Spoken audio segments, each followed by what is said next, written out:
Maraming salamat. You know, I first met Jobber dahil nga sa kaso actually. Tama ka. I remember, ewan ko from 2000 or 2001. Nag-away sila ni Willie Revillame. Yun, doon ko siya nakilala. Yung mga pagpuproduce ng pelikula, kung ano-anong showbiz, was farthest from my mind. At the time, kasama ako ni Mayor Lim. May programa si Mayor Lim dalawa, si ABS-CBN. Yung katapat, Mayor Fred Lim. That was 25 years ago. So yung mga yung iba rito, hindi na alam yun.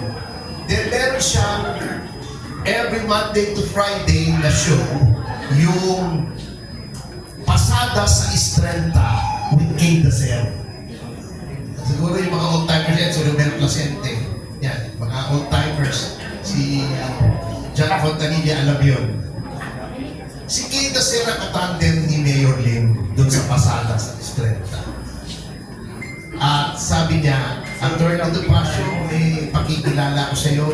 One of our anchors, si Jobber dito, hindi mo kilala sa ko, sino yun? Sabi niya, ito, mag-set up yun yung media, may problema. Yung nag-away sila ni Willie Revillame. And those who are old enough to know, alam niyo kung anong pinagtapusan noon.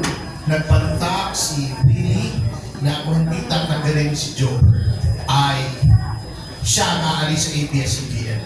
Buti na lang nanindigan ang ABS-CBN, hindi tinanggal si Jobber, umalis si Willie, and the rest, as they say, is history.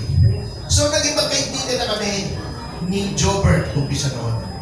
The second time na naaalala ko about him is, yung kay Michael Pangilinan, gustong umalis sa kanyang previous manager at i-manage na ni Jobber. Medyo tense noon. Sabi ko, baka naman pwede natin makumasa, paupo, kumbaga. So ginawa ko, kinausap ko yung previous manager, sabi ko, gusto lumipat kay Jobber, kung na natin pahirapan yung bata, kawawa naman. Nag-uisa pala. Pinagbigyan siya, nirelease naman. Walang hiningi, walang grounds, nothing.